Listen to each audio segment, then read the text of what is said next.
New map. Closed testing. New map. The Seychelles will be entering closed testing in the near future. Our goal with the design of this new map is to come as close as possible to an accurate geographic portrayal of the real-life Seychelles. We have 2 accurate maps in World of Warships, and they're both shit. Ocean and Okinawa, they're both shit.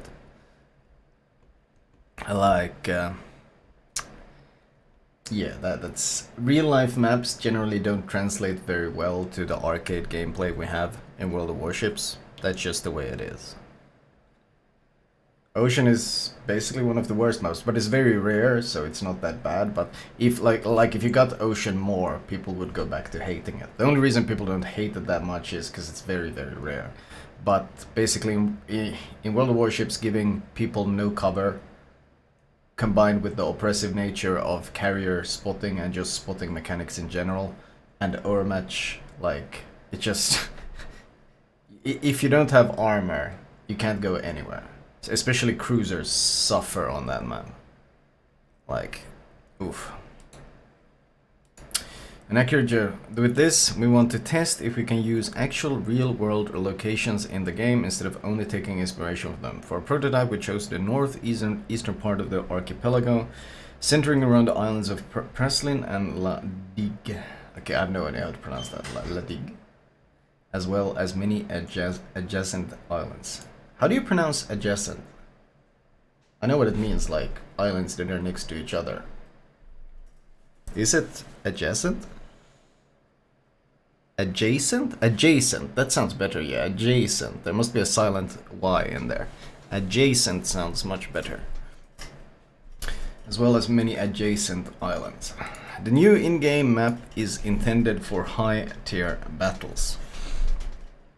The visual theme will also try to capture the look and feel of the Seychelles. Green tropical forests atop mountainous islands. Okay. English making sense as usual. Yeah, I mean, whenever I bump into a new word, it's always figuring out. Jovania dude, thank you for the tier 353. Thundercharger, thank you for the 5. Yeah, whenever I bump into like a word in English that I don't remember how it's pronounced, it's always figuring out, okay, so which letters are silent and which letters are missing. Okay, so interesting.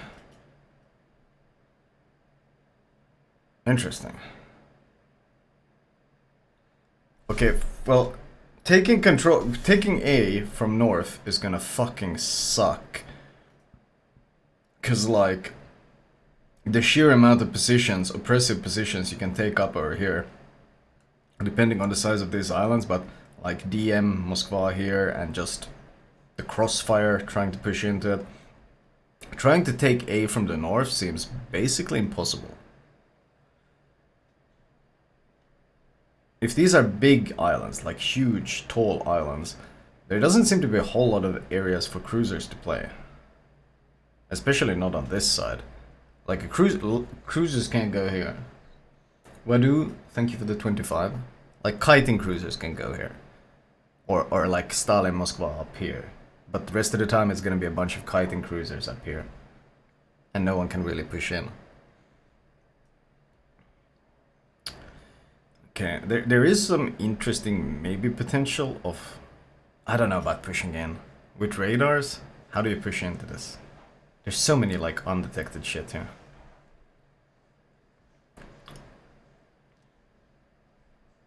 Where's the cover here? I mean, you get cover here. And then you hope you don't get crossfired from somewhere. But there's nothing here, and there's nothing really here. It's all right up to the cap. This map has the issue where the only way you get any cover is you full commit to the cap. And the thing is, full committing to a cap is very scary, because you never know what if your teammates decide to abandon you at some point, and then you're stuck. And you're fucked. Like, there's a reason why having to full commit for cover is generally not liked in World of Warships. Because the second, basically, second you leave this island here, the second you start making this journey across through this gap up to these islands to get into cover, the second you make that journey, you take the game and the outcome and what kind of game you're gonna have, you take it out of your own hands partially. I mean, it's always gonna be to some extent in your own hands, but the second you make this move, you take it out of your own hands and you put it in your teammates' hands. And you hope and you hope and you hope that your teammates are gonna stick around here, they're gonna stick around here, they're gonna help you out, they're gonna help you fight for the objective. But what often happens is you push up here, let's say in a DM or whatever, and then your teammates see one torpedo or get shot at once and they turn their ship around and they start running down to the border, at which point you get overwhelmed and you have no way of disengaging. So it's, I don't know. I don't know about the lack of cover here. I feel like there's gonna be a lot of ships up here, a lot of ships here, a lot of ships here, and a lot of ships here. Like, people are gonna love sitting in this back corner sniping and kiting and shit.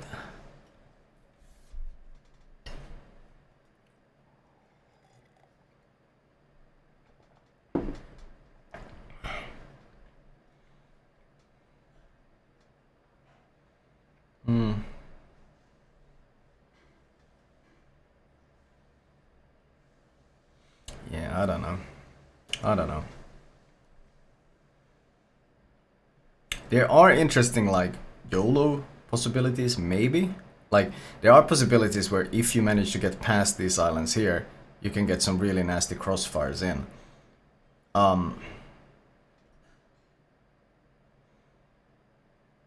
I guess. I don't know. It's gonna be, I don't know, it's a weird map. We'll see how it plays, we'll see how it plays.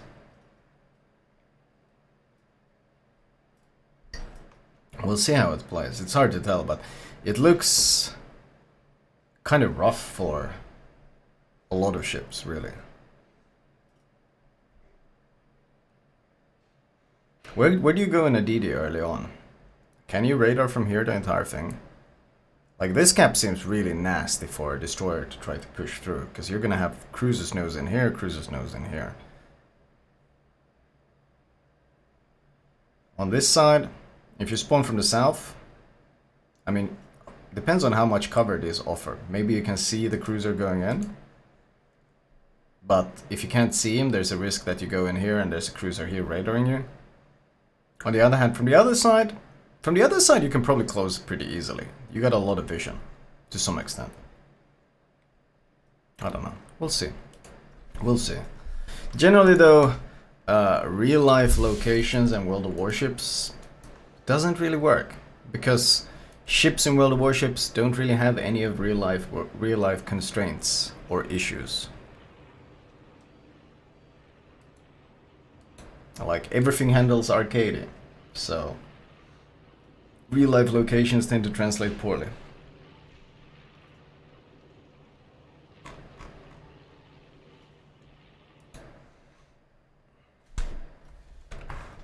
I mean, the concept of a real life location, don't get me wrong, the concept of real life locations is great, but the two examples we've had in the game so far both play awful. Okinawa plays awful, Ocean plays awful. So when you move the game so far away from anything resembling reality, but then you try to put that gameplay into real maps, there's just, it doesn't seem to work. What is the other thing? Changes to submarines. What is this? Okay, we continue to fine-tune submarines based on testing results. Dive capacity recovery rate reduced. Okay, dive capacity recovery rate reduced. Changes to speed and turning circle radius. Surface speed. 25, 27, 31, 33, 28. This is just buffs.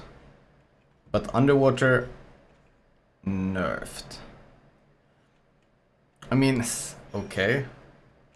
At least that makes some sense. I mean, at least we're moving in the correct we're moving in the correct decision, the correct, like, We're moving in the correct direction.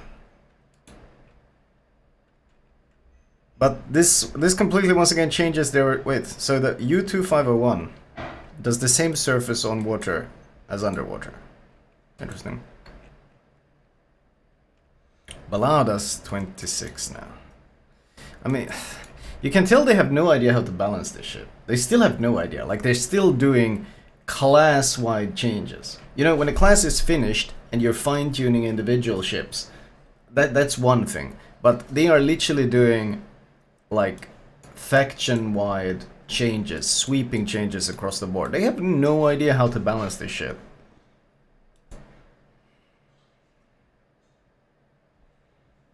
They have no idea how to change this shit. Or how to balance this. 26 is still obscene considering the speed boost perk. Balao is still a goddamn race car. Are you surprised? No, not at all. I mean, they still have no... They still can't balance carriers. And carrier CV rework has been live for what, 3 years, 4 years? I've lost count. Subs, they've been working on subs for 4 years soon. Subs were first introduced in Halloween 2018. That was when they first tested the idea of submarines and actually made like a ship that could dive. So 4 years they've been trying to make it work, and it's still a shit show. So it's thrown into the same sunk cost fallacy well that the carrier rework is.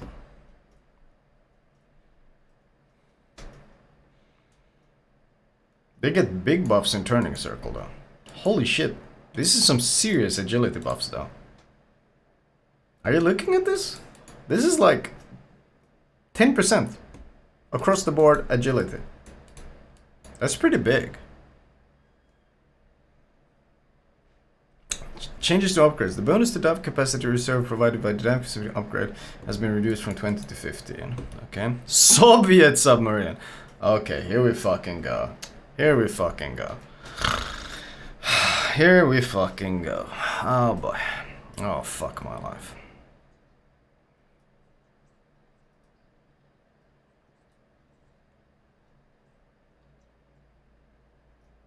Well, I'm getting there now.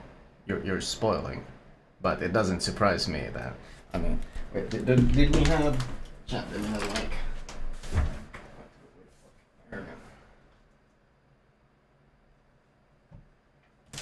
Was this thing Soviet enough? I don't even remember. There we go. This thing doesn't fit. No, it doesn't fit. Fuck, unfortunate. This thing is heavy. I think this one was like an actual old hat. This one was an actual old hat, so it's like high quality one. It doesn't fit my gigantic 5 head. Unfortunate. Unfortunate.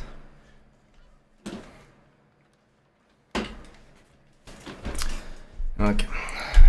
In one of our previous publications, we talked about the addition of Submarine S189 to the game.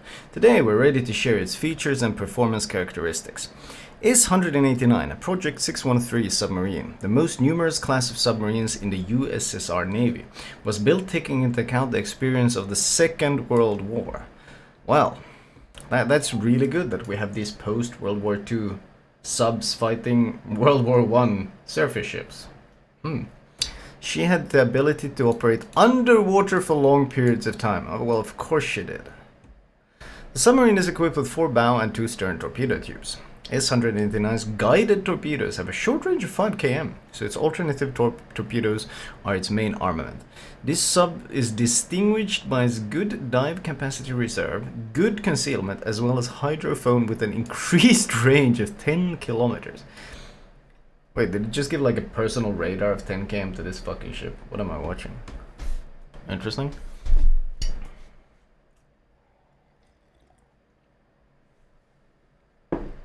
Let's see. Hit points 14, 200, not too bad. Plating 19, so like a DD. Dive capacity 250. Depletion 1 unit per second. So 4 minutes 10 seconds of diving, but it recharges almost at the same rate, 80% of the rate. Sonar reload 8, 25 ping, okay. Torpedo tubes, 6x1, 533. Maximum damage, 954, range. Reload time 61. Detectability 1.7. Alternative torps, 14.3, range 12.3 kilometers. Jesus. Speed 74, damn they're fast. 60-second reload. Huh. Interesting. Dispersion of the bow torpedo tubes, 3 degrees. 2 degrees on the stern. And number of bow torpedo loaders, 4. So they're individual loaders. They are individual loaders. Interesting though that the sonar range is only 5, which is the same as the homing. So they actually just want you to launch non-homing torps in this, I guess.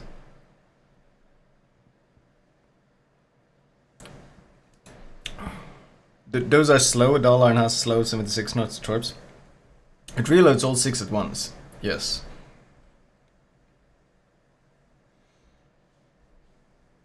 Oh, this doesn't seem like the most impressive like damage output. If it's 4 bow torps. The range is good, the speed is good, the damage is good.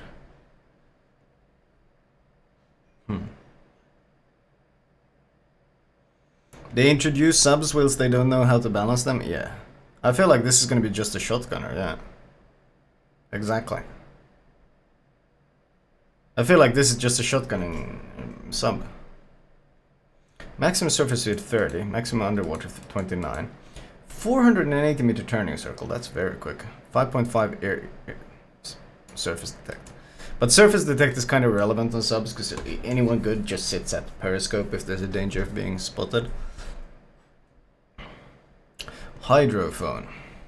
Duration time 40 seconds. Preparation time 300 seconds. Submarine spotting range is maximum depth 10 kilometers. Interval between ping 6, reload time. Is this like with submarine spotting range at maximum depth? I feel like this sub can give you so much information. Equipment is unlimited. Equipment is unlimited.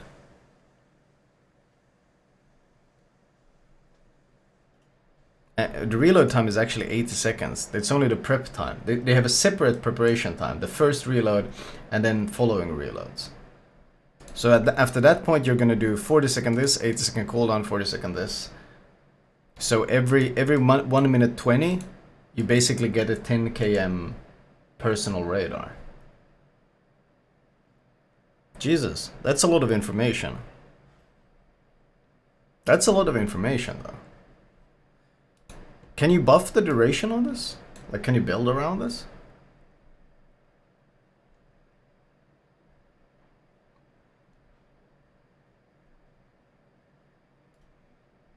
This ship seems exceptionally good at sneaking up and killing like CVs and shit in the backline.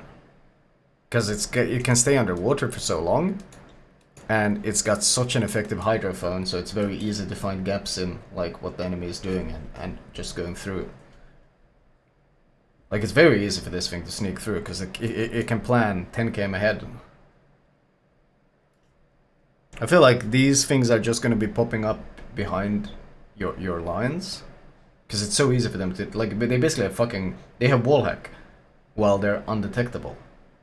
So it's just going to pop up behind your lines and start slapping these, either one of these torps at you.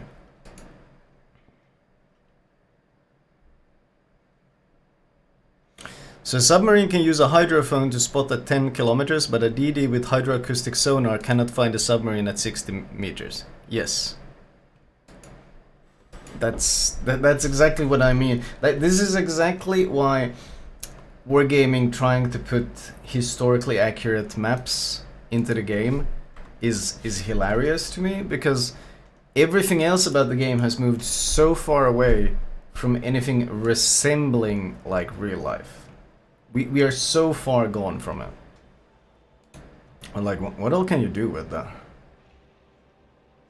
Let's see, this is just dive capacity, rudder shift, 5% faster consumables, That might be pretty decent. It's 4-second cooldown on it. You don't really need. I mean, that one is. What is here? Action time 10%. So from 40 to 44. 44-second duration. Is there anything else you can do about them?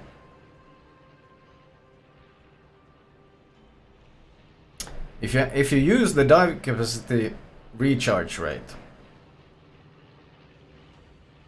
then you actually get 1 second of dive capacity. You get the same recovery as depletion. Interesting.